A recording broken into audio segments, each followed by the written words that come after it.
갯벌 파괴자로 불리는 갯금풀의 문제와 대책을 짚어보는 연속보도 마지막 시간입니다. 갯금풀은 끈질긴 생명력을 자랑하지만 외래종인 만큼 제거 연구도 미미한 실정인데요. 어떻게 하면 갯금풀을 완벽하게 제거할 수 있을지 대책을 점검해 보겠습니다. 이형구 기자입니다. 강화군 동막 해변입니다.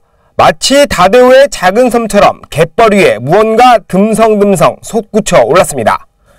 갯벌을 딱딱하게 만들어 자생식물을 초토화하는 갯금풀입니다. 갯금풀이 점령한 강화 갯벌은 12,000여 제곱미터, 축구장 2배 크기에 달합니다. 언제 이 갯금풀이 동막 해변에 자리를 잡았는지는 정확히 알 수 없습니다. 다만 한국잡초학회 연구자료에는 2012년에 처음 갯금풀이 확인된 걸로 나와 있습니다. 하지만 어민들은 2000년 초반에 처음 관찰됐고 이후 엄청난 속도로 확산됐다고 말합니다. 글쎄, 요쪽에 난 건 한 15년 되지 않았을까? 벌써 15년이 됐어요? 네. 한 조그맣게. 한 지름 한 2-3m? 이렇게 동그랗게. 실제로 갯금풀의 왕성한 생명력은 여러 방면에서 확인할 수 있습니다. 먼저 강화 갯벌은 지난해부터 제초 작업이 진행되고 있지만 아직 큰 성과는 없습니다. 이곳은 올 봄에 제초 작업을 마친 곳입니다. 하지만 성장 속도가 워낙 빠르다 보니 이 허리춤까지 자란 걸 확인할 수 있습니다. 대부도 상황도 마찬가지입니다. 안산시는 지난해 12월 대부도 남동 해안에서 발견된 갯금풀을 제거했습니다. 완벽 제거를 위해 밑동의 흙을 제거한 뿌리 70kg은 소각하고 나머지 찌꺼기와 펄 등은 해안가에 뚝을 쌓아 매립한 뒤 그물망으로 덮었습니다. 하지만 8개월 뒤 다시 찾은 현장에선 또 갯금풀이 발견됩니다. 사람 높이만큼 뚝을 쌓아 매립했는데 그 위에서 갯금풀이 자란 겁니다. 특히 염생식물인 갯금풀은 염분이 있어야 자랄 수 있는데 해안가에 돌바닥을 깔아 소금기를 차단한 상태에서도 무럭무럭 자랐습니다. 갯금풀을 뽑아서 뿌리를 확인해봤습니다. 원래 뿌리는 썩었지만 그 주변의 잔뿌리가 새로 올라오면서 살아난 걸로 추정됩니다. 안산시는 지난 6월까지도 갯금풀이 자라지 않아 죽은 것으로 알고 있었다며 다시 현장을 확인해 처리하겠다고 밝혔습니다. 또 자라고 있다고요? 네.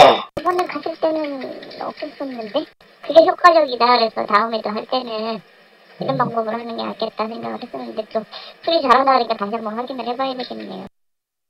이번에 갯금풀이 처음 발견된 영종도 역시 예외가 아닙니다. 지난해 11월 주민이 촬영한 사진을 보면 갯금풀 몇 가닥이 드러난 걸 확인할 수 있습니다. 1년도 안 돼 엄청나게 확산한 겁니다. 엄청나죠. 작년에는 그냥 거기서 그대로 있을 줄 알았는데 올해 알고 나서 이제 얘기 듣고 나서 가서 보니까는 엄청나죠. 많이 커진 거예요? 예, 퍼졌죠. 그럼 갯금풀의 완벽 제거는 불가능한 걸까? 해외 사례를 중심으로 조사한 연구 자료를 보면 방제 방법은 대여섯 가지로 압축됩니다. 뿌리까지 뽑아서 태우거나 봄철에 줄기를 베어 검정 비닐로 덮어 햇빛을 차단합니다. 또 가을에 새싹을 뿌리 깊이까지 베어내거나 준설물로 매립하는 방법도 사용됩니다. 이 외에도 먹이사슬을 활용한 생물학적 방법과 제초제를 살포하는 방법도 있습니다. 강화도는 이 중에 새싹을 베어내는 방법과 뿌리까지 뽑는 방법을 주로 사용했습니다. 또 대부도는 뿌리를 태우고 매립하는 방법을 썼습니다. 문제는 앞선 연구 사례를 적용해도 현재까지 완벽 제거는 안 됐다는 겁니다. 해양환경관리공단은 강화도 갯금풀 전면 박멸을 목표로 올해부터 본격적인 제거 작업에 나선 상태입니다. 이 사업을 수행하는 안양대 연구팀은 완벽 제거를 위해선 중장기 계획이 필요하다고 보고 있습니다. 해외에서 넘어온 외래종인 만큼 우리 환경에 맞는 제거 방법을 찾아야 한다는 겁니다. 때문에 올해 안에 갯금풀 완벽 제거 방법을 연구하는 테스트 베드를 가동할 예정입니다.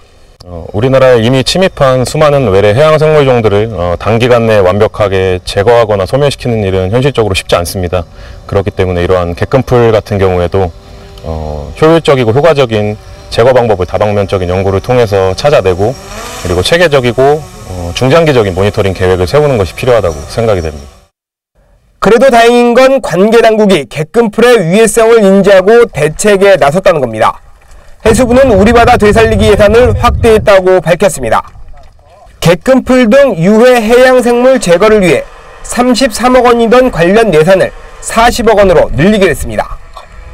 인천시는 객금풀을 조기에 발견해 처리하기 위해 드론을 활용하는 방안을 고민하고 있습니다. 인력으로서 해양생을 다 감시한다는 건 어렵거든요. 그래서 드론을 활용해가지고 쉽게 여군 객금풀이라든지 유해 해양생물을 갖다가 이거 구분해서 분리할 수만 있다 그러면은 단시간 내에 최소한의 인력을 투입하고서도 그 성과를 거둘 수가 있기 때문에. 영종도에서 발견된 객금풀은 약 7km 남짓 떨어진 강화에서 확산했을 거로 추정됩니다.